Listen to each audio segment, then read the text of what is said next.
The വേം ഔറോബോറോസ് അധ്യായം 21 മതിലുകൾക്ക് നേരെയുള്ള ആക്രമണം. പിറ്റേന്ന് സൂര്യോദയത്തിൽ മന്ത്രവാദികളുടെ സൈന്യം ആക്രമണം ആരംഭിച്ചു. അവരുടെ യുദ്ധഗാഹളങ്ങളുടെ ശബ്ദം ആകാശത്തെ പിളർന്നു. നൂറുകണക്കിന് ഭീമാകാരമായ ഉപരോധയന്ത്രങ്ങൾ ഒരേ സമയം കാഴ്സയുടെ മതിലുകൾക്ക് നേരെ വലിയ പാറകൾ വർഷിക്കാൻ തുടങ്ങി. ഓരോ പാറയും മതിലിലിടിക്കുമ്പോൾ ഭൂമി പ്രകമ്പനം കൊണ്ടു. കോട്ടയുടെ കല്ലുകൾ അടർന്നു വീഴാൻ തുടങ്ങി. അതേസമയം മന്ത്രവാദി സൈനികർ ഒരു വേലിയേറ്റം പോലെ മതിലുകൾക്ക് നേരെ പാഞ്ഞെടുത്തു. അവർ വലിയ ഏടികൾ ചുമന്നുകൊണ്ടുവന്നു മതിലുകളിൽ ചാരിവച്ച് മുകളിലേക്ക് കയറാൻ ശ്രമിച്ചു. വില്ലാളികൾ ആകാശത്തേക്ക് അമ്പെയ്തു. അത് മതിലുകൾക്ക് മുകളിൽ കറുത്ത മേഘം പോലെ വന്നു പതിച്ചു. എന്നാൽ മതിലുകൾക്ക് മുകളിൽ രാക്ഷസയോദ്ധാക്കൾ ഒരു പാറ പോലെ ഉറച്ചുനിന്നു. അവർ താഴേക്ക് തിളച്ച എണ്ണയും കത്തുന്ന പന്തങ്ങളും എറിഞ്ഞു.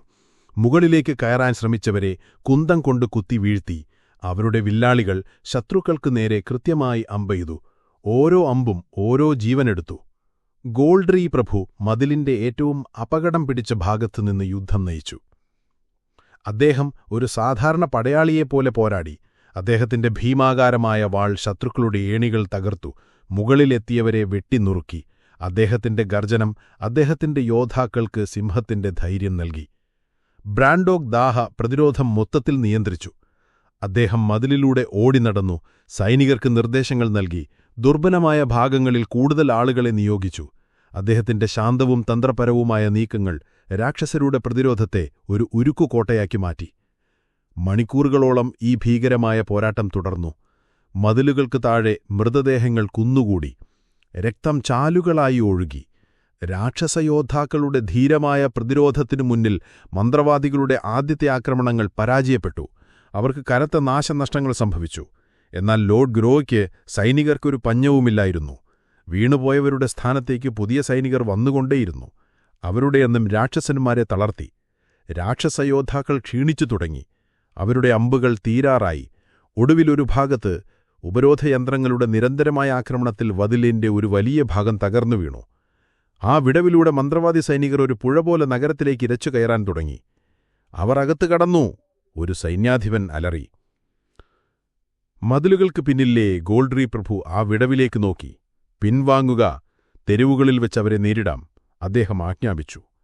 രാക്ഷസയോദ്ധാക്കൾ മതിലുകളിൽ നിന്ന് പിൻവാങ്ങി നഗരത്തിന്റെ ഇടുങ്ങിയ തെരുവുകളിൽ പുതിയ പ്രതിരോധ നിരകൾ തീർത്തു. യുദ്ധം കോട്ടമതിലുകളിൽ നിന്ന് നഗരത്തിന്റെ ഹൃദയത്തിലേക്ക് നീങ്ങുകയായിരുന്നു. കാഴ്സയുടെ ഓരോ തെരുവും ഒരു യുദ്ധക്കളമായി മാറാൻ പോകുകയായിരുന്നു. അധ്യായം 22 തെരുവുകളിലെ പോരാട്ടം. കാഴ്സയുടെ ഇടുങ്ങിയ തെരുവുകൾ ഒരു മരണഗണിയായി മാറി. മതിലുകൾ തകർന്നതോടെ യുദ്ധം പുതിയതും കൂടുതൽ ക്രൂരവുമായൊരു ഘട്ടത്തിലേക്ക് കടന്നു. ഇവിടെ സംഖ്യാബലത്തിന് വലിയ പ്രസക്തിയില്ലായിരുന്നു. ഓരോ തെരുവും ഓരോ വീടും ഓരോ കവലയും ഒരു യുദ്ധക്കണമായി മാറി. രാക്ഷസയോദ്ധാക്കൾ തങ്ങളുടെ അവസാനത്തെ തുള്ളി രക്തവും നൽകി പോരാടി. അവർ കെട്ടിടങ്ങളുടെ മുകളിൽ നിന്നും ജനലുകളിൽ നിന്നും വാതിലുകളുടെ മറവിൽ നിന്നും ശത്രുക്കളെ ആക്രമിച്ചു. അവർ ബാരിക്കേഡുകൾ ഉയർത്തി ശത്രുക്കളുടെ മുന്നേറ്റം തടയാൻ ശ്രമിച്ചു. ഗോൾഡ്രീ ഒരു യഥാർത്ഥ കൊടുങ്കാറ്റായി മാറി. അദ്ദേഹം തെരുവുകളിലൂടെ പാഞ്ഞു നടന്നു. തന്റെ ഭീമാകാരമായ വാൾ കൊണ്ട് ശത്രുനിരകളെ വെട്ടിമുറിച്ചു. അദ്ദേഹത്തിന്റെ സാന്നിധ്യം തളർന്നുകൊണ്ടിരുന്ന രാക്ഷസയോദ്ധാക്കൾക്ക് പുതിയ ഊർജ്ജം നൽകി. ബ്രാൻഡോഗ് ദാഹായുടെ നേതൃത്വത്തിൽ ഒരു സംഘം യോദ്ധാക്കൾ ചിട്ടയായ ഒരു പിൻവാങ്ങൽ നടത്തി.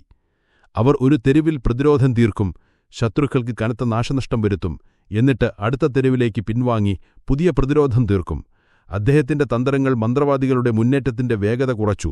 പക്ഷെ അവരെ തടഞ്ഞു നിർപ്പാൻ അതിന് കഴിഞ്ഞില്ല. മന്ത്രവാദികളുടെ സൈന്യം ഒരു പ്രളയം പോലെയായിരുന്നു. അവർക്ക് നഷ്ടപ്പെടുന്ന ഓരോ സൈനികന്റെയും സ്ഥാനത്ത് 10 പേർ പുതുതായി വന്നു. അവർ രാക്ഷസന്മാരെ സാവധാനം പിന്നോട്ട് തള്ളി. ഓരോ ഇഞ്ച് ഭൂമിക്കും രക്തം ചിന്തി. കാഴ്സയ നഗരം അതിന്റെ പൗരന്മാരുടേതല്ല, മറിച്ച് യോദ്ധാക്കളുടെ രക്തത്തിൽ കുളിച്ചു. സന്ധ്യയായപ്പോഴേക്കും രാക്ഷസന്മാരുടെ എണ്ണം വളരെ കുറഞ്ഞിരുന്നു. അവരുടെ 5000 യോദ്ധാക്കളിൽ പകുതിയിലധികവും കൊല്ലപ്പെടുകയോ ഗുരുതരമായി പരിക്കേൽക്കുകയോ ചെയ്തിരുന്നു. അവർ നഗരത്തിന്റെ മധ്യഭാഗത്തുള്ള രാജകൊട്ടാരത്തിലേക്ക് ഒതുക്കപ്പെട്ടു. അതേ കൊട്ടാരം കുറച്ചാഴ്ചകൾക്ക് മുൻപ് അവർ വിജയശ്രീലാളിതരായി പിടിച്ചടക്കിയത്. ഇപ്പോഴത് അവരുടെ അവസാനത്തെ അഭയകേന്ദ്രമായി മാറുകയായിരുന്നു. ലോർഡ് ഗ്രോ തന്റെ സൈന്യത്തെ പുനഃസംഘടിപ്പിച്ചു. അദ്ദേഹം കൊട്ടാരം വലഞ്ഞു. ഇനി അവർക്ക് രക്ഷപ്പെടാനാവില്ല. അദ്ദേഹം തന്റെ സൈന്യാധിപന്മാരോട് പറഞ്ഞു, നാളെ സൂര്യോദയത്തിൽ നമ്മൾ അവസാനത്തെ ആക്രമണം നടത്തും. ആ കൊട്ടാരം അവരുടെ ശവകുടീരമാകും.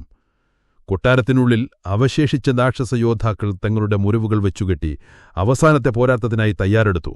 അവർ ക്ഷീണിതരായിരുന്നു, അവരുടെ ശരീരം വേദനിച്ചു, എന്നാൽ അവരുടെ ആത്മാവ് തളർന്നിട്ടില്ല.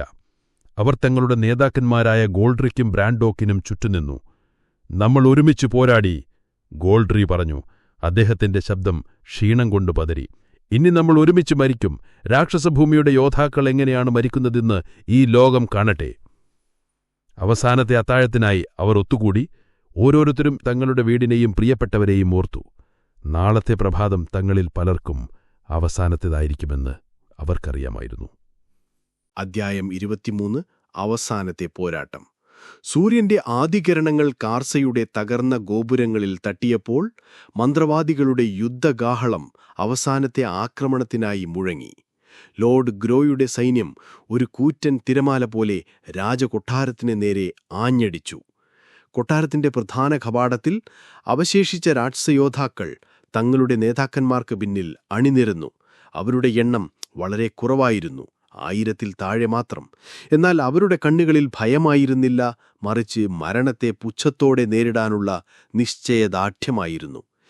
ഇന്ന് നമ്മൾ നമ്മുടെ പൂർവികരോടൊപ്പം വിരുന്നിന് പോകും, ഗോൾഡ്രി പ്രഭു തന്റെ വാൾ ഉയർത്തിക്കൊണ്ടലറി. അതുവരെ നമുക്ക് ഈ നരകത്തിൽ ഒരു സ്വർഗം തീർക്കാം. മന്ത്രവാദികർ കൊട്ടാരത്തിന്റെ വാതിലുകൾ തകർത്ത് അകത്തേക്ക് ഇറച്ചുകയറി. കൊട്ടാരത്തിന്റെ വിശാലമായ തോൺശാലയിൽ വെച്ച് ചരിത്രത്തിലെ ഏറ്റവും രക്തരൂക്ഷിതമായ പോരാട്ടങ്ങളിലൊന്നാരംഭിച്ചു. ഓരോ രാക്ഷസയോദ്ധാവും 10 പേർക്കെതിരെയാണ് പോരാടിയത്. അവർ തങ്ങളുടെ മുറിവുകളെ അവഗണിച്ചു, ക്ഷീണത്തെ മറന്നു. അവർ വീഴുമ്പോൾ തന്നെയും തങ്ങളുടെ വാളിൽ പിടിവിടാതെ അവസാനത്തെ ശത്രുവിനെയും കൂടെ കൊണ്ടുപോകാൻ ശ്രമിച്ചു. ഗോൾഡ്രി പ്രഭു ഒരു മരണത്തിന്റെ ദേവനെ പോലെയായിരുന്നു. അദ്ദേഹം ശത്രുനിരകളിലേക്ക് ഒരു ചുഴലിക്കാറ്റുപോലെ പാഞ്ഞുകയറി. അദ്ദേഹത്തിന്റെ വാൾ വീശുന്നിടത്തെല്ലാം മരണം വിതച്ചു.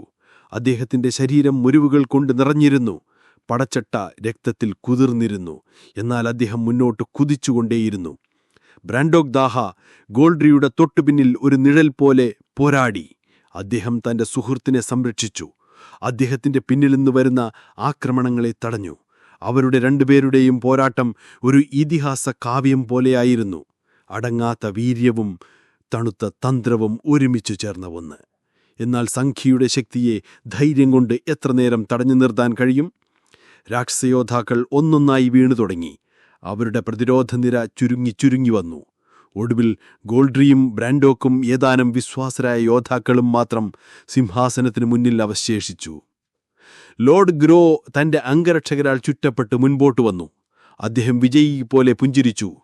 ഇനി മതി രാക്ഷസ പ്രഭുക്കന്മാരെ, അദ്ദേഹം പറഞ്ഞു. നിങ്ങൾ ധൈര്യമായി പോരാടി കീഴടങ്ങുക. ഞാൻ നിങ്ങൾക്ക് മാന്യമായ ഒരു മരണം വാഗ്ദാനം ചെയ്യുന്നു. ഗോൾഡ്രി പ്രഭു രക്തം തുപ്പിക്കൂടി ചിരിച്ചു. ഒരു രാക്ഷസൻ ഒരിക്കലും ഒരു മന്ത്രവാദിയുടെ ദയ യാചിക്കുകയില്ല. നിനക്ക് ധൈര്യമുണ്ടെങ്കിൽ വന്ന് ഞങ്ങളെ നേരിടൂ. അതും പറഞ്ഞ അദ്ദേഹം തന്റെ അവസാനത്തെ ശക്തിയും സംഭരിച്ച് ലോർഡ് ഗ്രോയ്ക്ക് നേരെ പാഞ്ഞെടുത്തു. ബ്രാൻഡോക് ദാഹിയും അദ്ദേഹത്തോടൊപ്പം ചേർന്നു. അവസാനത്തെ ആ പോരാട്ടം അധികനേരം നീണ്ടുനിന്നില്ല. ക്ഷീണിതരും മുറിവേറ്റവരുമായ ആ 2 സിംഹങ്ങളെ 100 കണക്കിന് ചെന്നായ്ക്കൾ വലഞ്ഞു. ബ്രാൻഡോക് ദാഹയുടെ നെഞ്ചിൽ ഒരു കുന്തം തറച്ചുകയറി. അദ്ദേഹം മുട്ടുകുത്തി വീണു.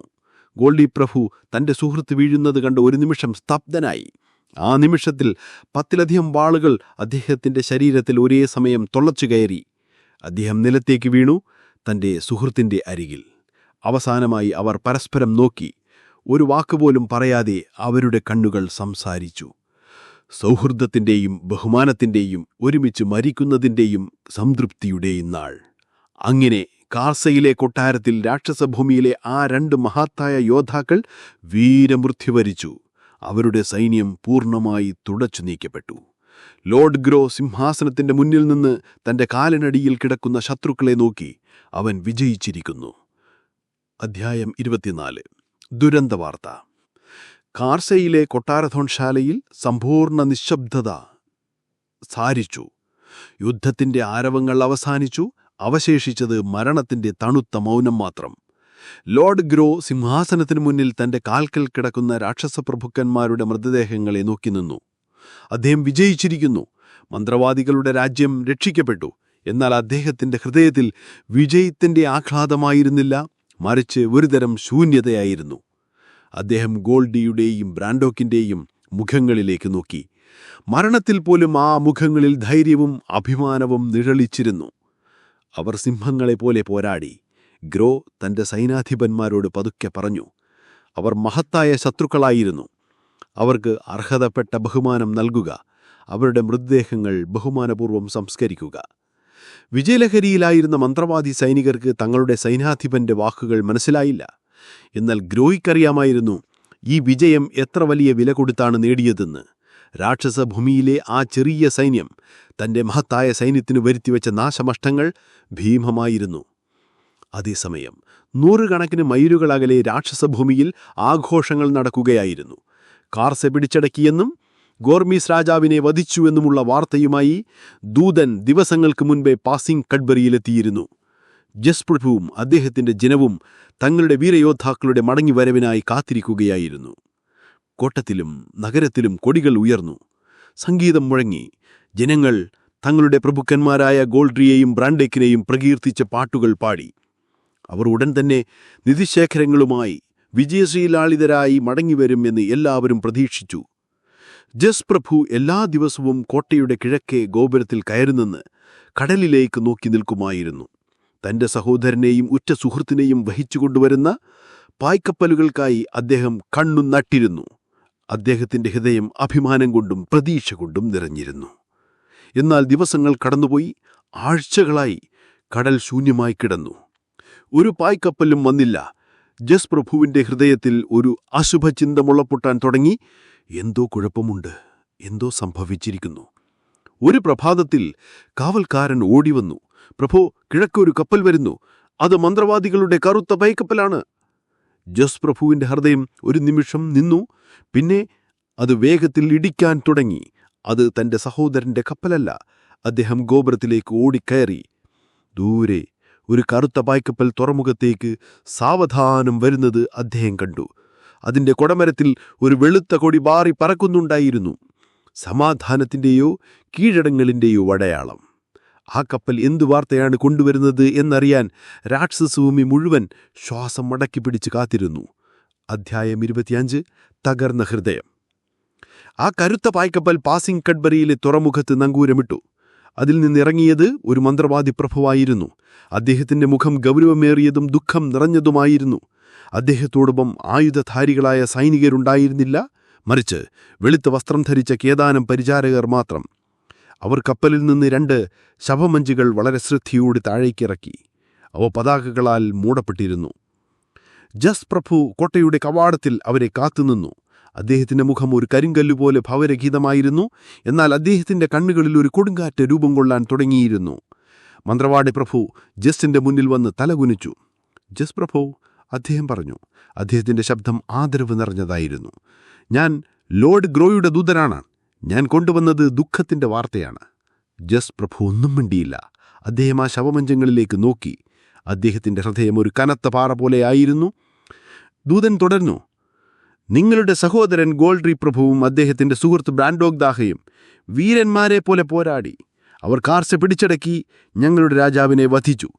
എന്നാൽ ഞങ്ങളുടെ സൈന്യാധിപൻ ലോർഡ് ഗ്രോ ഒരു പുതിയ സൈന്യവുമായി മടങ്ങിവന്നു. കാർസയിൽ വെച്ചൊരു ഭീകരമായ യുദ്ധം നടന്നു. അദ്ദേഹം യുദ്ധത്തിന്റെ ഓരോ വിദേശാംശങ്ങളും വിവരിച്ചു. രാക്ഷസന്മാരുടെ ധീരമായ പ്രതിരോധത്തെക്കുറിച്ചും ഗോൾഡ്രിയുടെയും ബ്രാൻഡോക്കിന്റെയും അവസാനമില്ലാത്ത വീര്യത്തെക്കുറിച്ചും അദ്ദേഹം പറയും. അവർ അവസാനത്തുവരെ പോരാടി. അവർ കീഴടങ്ങാൻ കൂട്ടാക്കിയില്ല. അവർ ഒരുമിച്ച് യോദ്ധാക്കളെ ചേർന്ന രീതിയിൽ മരണം വരിച്ചു. അദ്ദേഹം ഒരു നിമിഷം നിർത്തി. ലോർഡ് ഗ്രോയ്ക്ക് അവരോട് വലിയ ബഹുമാനമായിരുന്നു. അങ്ങനെയുള്ള ശത്രുക്കളെ അദ്ദേഹം ഇതിനു മുൻപ് കണ്ടിട്ടില്ല. അതുകൊണ്ട് അവരുടെ മൃതദേഹങ്ങളിൽ അർഹതയപ്പെട്ട ബഹുമാനം കൊടുക്കാൻ അദ്ദേഹം ഇങ്ങോട്ട് അയച്ചതാണ്.